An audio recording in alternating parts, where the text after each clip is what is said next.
Now I'm going to create the base for my pinch pot, and this gives it a nice sense of negative space. It gives it a sense sometimes of it floating, so that's why I call these floating pinch pots. And it gives it a nice element of design to it.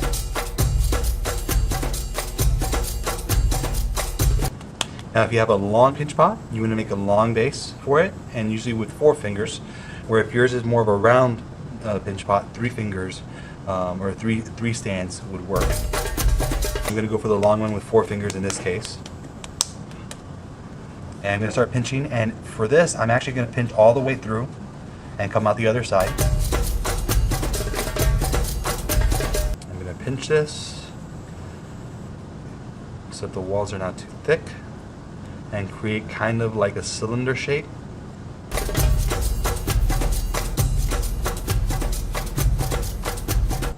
That's about right. That's almost where I want it. Next thing I'm going to do is I'm going to mark off where the fingers are. In this case I want 4 fingers instead of 3, which 3 is probably the more popular and practical choice. So I'm going to put the 4 fingers there, and I'm going to cut out the space in between them, so that we have that negative space to engage the eye, to give the eyes some way to travel through the piece.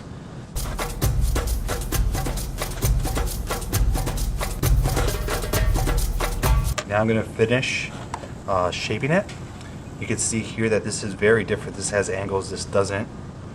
So I'm going to go and pinch these more into a finger-like shape.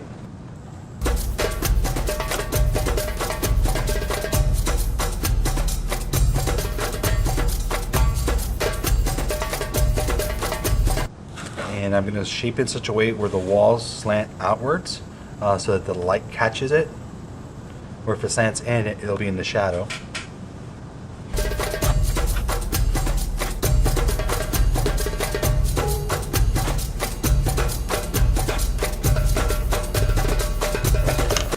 Now before I added texture, I kind of want to do a preliminary run on creating that foot. You know how I mentioned earlier about how creating that cutting into it, creating that foot, the hide where the glaze has been wiped off, versus this one where you can see where the glaze shows off because it doesn't have the same thing. So that's what I'm going to do. I'm going to create that foot using the tip of my rib and do a preliminary run on that.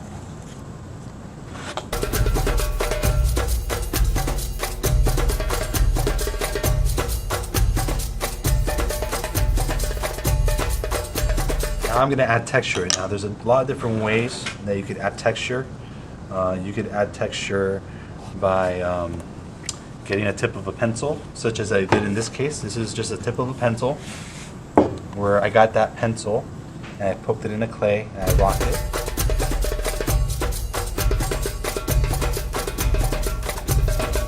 And I made different size craters. Some other situations I'll pinch the clay and it gives it kind of like a coral type texture.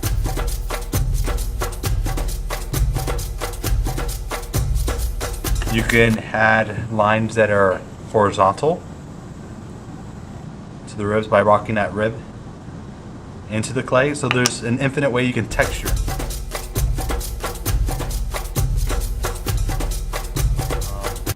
I'm quite fond of this vertical type texture, and I really like the way it interacts with the glaze. So I'm going to go ahead and do that in this situation here.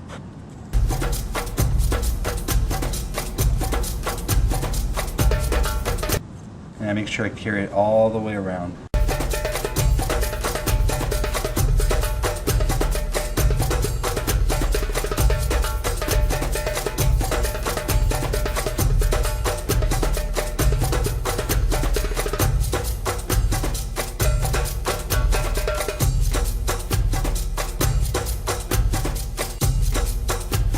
And this will create a nice contrast between the smooth surface of the pinch pot with the contrast of the rough texture at the bottom of the tripod, the stand that holds it up.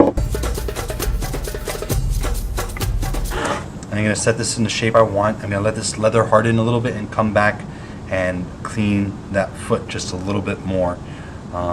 So I'm going to set these both aside, let them dry a little bit, and come back and finish them off.